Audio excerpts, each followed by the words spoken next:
दोस्तों, मूवी की शुरुआत लील और रोज के बचपन से होती है। दोनों एक दूसरे की बेस्ट फ्रेंड्स होती है। दोनों का घर एक समंदर के किनारे पर होता है, इसलिए दोनों को समंदर काफी पसंद होता है और दोनों का ज्यादातर वक्त समंदर के किनारे पर या फिर फ्लोटिंग बोट पर ही बीतता है। मूवी को अब थोड़ा फ्यूचर में दिखाया जाता है, जहाँ पर लील और रोज अब दोनों बड़े हो जाते हैं। उनकी शादियां भी हो जाती है, जिससे उनको एक एक बेटा होता है। लील के बेटे का नाम इयान होता है और रोज के बेटे का नाम टॉम होता है। मूवी में आगे किसी बीमारी की वजह से लील के पति की मौत हो जाती है और इस वजह से इयान काफी डिप्रेशन में चले जाता है। वो हमेशा गुमसुम रहने लगता है, पर टॉम हमेशा उसके साथ रहता है और उसे इस डिप्रेशन से बाहर निकलने में मदद करता है। अब मूवी स्प्लिट होकर फ्यूचर में जाती है, जहाँ पर इयान और टॉम काफी बड़े हो जाते हैं और वो भी अपने मॉम्स की तरह एक दूसरे के बेस्ट फ्रेंड्स बन जाते हैं। अब चारों भी ज्यादा से ज्यादा समय एक दूसरे के साथ ही बिताते हैं। इसी बीच रोज के पति हेरोल्ड को सिडनी में एक अच्छी जॉब लग जाती है। अब हेरोल्ड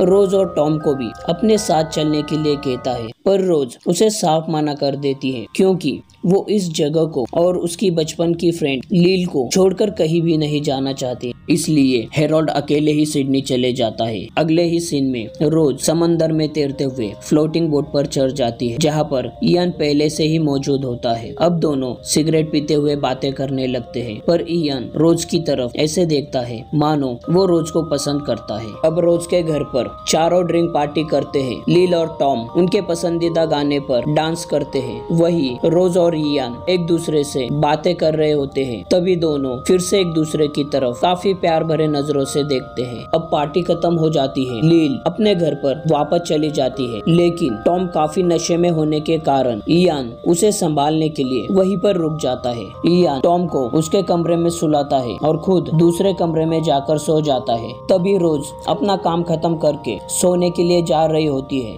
तब अचानक वहाँ पर इयान आ जाता है और वो रोज को किस करने लगता है। पहले तो रोज इयान को मना करती है, पर इयान रोज की बात नहीं मानता और उसे लगातार किस करता है। अब रोज को भी ये सब अच्छा लगने लगता है और दोनों इंटीमेट हो जाते हैं। उसी वक्त प्यास लगने की वजह से टॉम की आँख खुल जाती है और वो पानी पीने के लिए कमरे से बाहर आता है। तब टॉम अपनी मॉम को इयान के कमरे से बाहर आते देख लेता है। अब टॉम सारी बात समझ जाता है। टॉम अब समंदर के किनारे पर जाता है और रोते रोते वहीं पर सो जाता है। सुबह उठने के बाद टॉम अब ठान लेता है कि वो भी इयान के मॉम के साथ वही करेगा जो इयान ने कल रात को उसके मॉम के साथ किया है। इसलिए टॉम अब सीधे इयान के घर पे जाता है। वहाँ पर जाकर टॉम लील के साथ बैठकर बातें करने लगता है। तब टॉम अचानक लील को किस करने लगता है। टॉम की इस हरकत की वजह से लील टॉम को डांटकर वहाँ से जाने के लिए कहती है। टॉम लील से माफी मांगता है और रात की सारी बात उसे बताता है। टॉम की ये बात सुनकर लील को काफी शौक लगता है। अब वो रोज से मिलकर इस बात की सच्चाई का पता लगाने की सोचती है, पर रोज के सामने आते ही इस बात को पूछने की उसकी हिम्मत नहीं होती। उस रात टॉम फिर से लील के घर पे आता है और लील से रिक्वेस्ट करता है कि आज की रात वो यहीं पर सोना चाहता है, क्योंकि कल रात के हादसे के बाद उस घर में जाने की उसकी हिम्मत नहीं हो रही। और उसकी ये हालत देखकर लील भी उसे इयान के कमरे में सोने की इजाजत देती है और खुद भी दूसरे कमरे में जाकर सो जाती है। टॉम पूरी रात तो चुपचाप सो जाता है, पर सुबह होते ही लील के कमरे में जाकर उसके पास सो जाता है और धीरे धीरे लील को सेड्यूस करना शुरू करता है। लेकिन इस बार लील भी टॉम को नहीं रोकती और दोनों वहीं पर इंटीमेट हो जाते हैं। टॉम अब अपने घर पे वापस चले जाता है। तब रोज टॉम से पूछती है कि कल पूरी रात वो कहाँ पर था। तब टॉम जवाब देता है कि कल रात वो लील के साथ वही कर रहा था जो रोज इयान के साथ कर रही थी। उसके इस जवाब पर रोज टॉम को थप्पड़ मारती है। रोज अब लील से मिलकर कल रात को जो भी कुछ हुआ उसके बारे में पूछती है। लील भी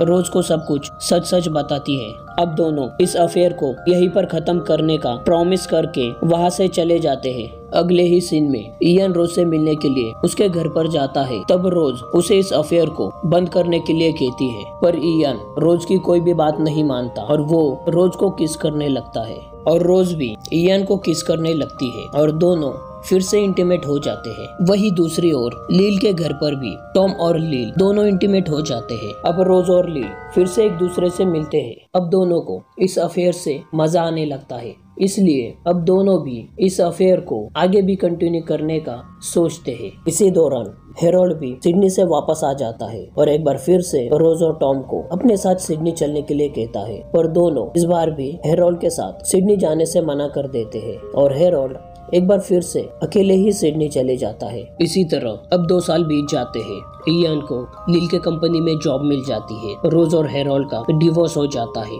वही टॉम एक थिएटर कंपनी में एज ए डायरेक्टर काम करने लगता है। अब हेरोल्ड टॉम को एक ड्रामे को डायरेक्ट करने के लिए सिडनी बुलाता है, जहाँ उसकी मुलाकात मेरी नाम की एक लड़की से होती है, जो कि उसी ड्रामे में काम कर रही होती है जिसे टॉम डायरेक्ट कर रहा होता है। अब दोनों में प्यार हो जाता है। आगे टॉम वापस घर पर आ जाता है, पर वो हमेशा मेरी से फोन पर बातें करता है, जिस वजह से टॉम का ध्यान लील से हट जाता है और लील इस बात को नोटिस कर लेती है, पर वो टॉम से कुछ नहीं कहती। अब कुछ दिन ऐसे ही बीत जाते हैं और टॉम का बर्थडे आता है, इसलिए हेरोल्ड उसकी पत्नी और मेरी के साथ में रोज के घर पर आते हैं, जहाँ पर टॉम की बर्थडे पार्टी चल रही होती है। टॉम और मेरी पार्टी में साथ में डांस करते हैं, जिसे देखकर लील को काफी जलन होती है। अब लील टॉम को रात में उसके साथ चलने के लिए कहती है, जिसे टॉम भी मान लेता है, पर पार्टी खत्म होने के बाद टॉम मेरी को छोड़ने के लिए उसके रूम पर जाता है और पूरी रात मेरी के साथ में ही बिताता है। इस बात से लील को काफी बुरा लगता है और वो पूरी रात रोती है।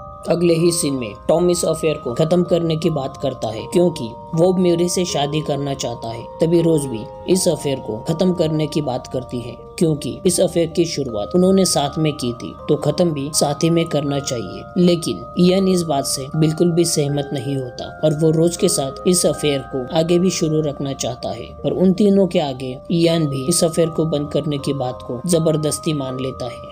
अब टॉम और मेरी की शादी हो जाती है। इत्तेफाक से टॉम की शादी में इयान की मुलाकात हेना नाम के एक लड़की से होती है और दोनों में प्यार हो जाता है। लेकिन इयान रोज को अब तक भूल नहीं पाता, इसलिए वो रोज से मिलने के लिए उसके घर पर जाता है और रोज दरवाजा नहीं खोलती और इयान वापस लौट जाता है। लेकिन रोज भी इयान को भूल नहीं पाती, इसलिए इयान के वापस जाने पर उसे भी काफी बुरा लगता है। इस बात को लेकर इयान काफी डिप्रेशन में रहने लगता है। इस वजह से समंदर में सर्फिंग करते वक्त उसका एक्सीडेंट हो जाता है और इयान को हॉस्पिटल में भर्ती किया जाता है। लील और रोज इयान से मिलने के लिए हॉस्पिटल जाते हैं, लेकिन रोज इयान के सामने नहीं आती, क्योंकि उसे डर लगता है कि इयान के सामने जाने से ये अफेयर दोबारा से शुरू हो सकता है। वही दूसरी ओर हेना इयान का काफी अच्छे से ध्यान रखती है और उसे इस हालत से बाहर निकलने में काफी मदद करती है। इसी दौरान वो दोनों काफी बार इंटीमेट भी हो जाते हैं। इसी तरह से कुछ दिन और बीत जाते हैं और एक दिन अचानक हेना इयान से मिलने के लिए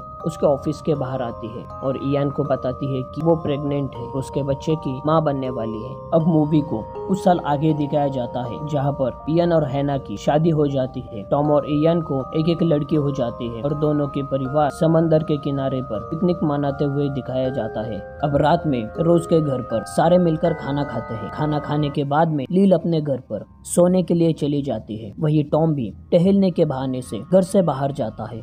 इस वजह से इयान को उन पर थोड़ा शक हो जाता है, इसलिए इयान चुपके से उनका पीछा करते हुए लील के घर तक जा पहुंचता है, जहां पर इयान टॉम और लील को इंटीमेट होते हुए देख लेता है। ये सब देखकर इयान को काफी गुस्सा आता है और वो रोज के घर पर वापस जाकर रोज को सारी बातें बताता है, जिसे वहाँ पर खड़ी मेरी और हैना भी सुन लेती है। अब मेरी और हैना को चारों के अफेयर के बारे में पता चल जाता है, जिस वजह से वो दोनों भी अपनी अपनी बेटियों को लेकर वहाँ से चली जाती है। लील और टॉम वापस रोज के घर पर आते हैं और वो अपने इस अफेयर को उनके सामने कन्फेस करते हैं और बताते हैं कि टॉम के शादी के कुछ दिनों बाद मेरी जब कुछ दिनों के लिए ऑडिशन के लिए दूसरे शहर गई हुई थी, तब टॉम लील के पास आ गया था और दोनों इंटीमेट हो गए थे। तब से उनका ये अफेयर चोरी छुपे चल रहा था। अब मूवी के एंड में इन चारों को समंदर के किनारे पर एक फ्लोटिंग बोट पर एंजॉय करते हुए दिखाया जाता है, क्योंकि वो अब समझ जाते हैं कि मेरी और हैना वापस नहीं आने वाले, इसलिए वो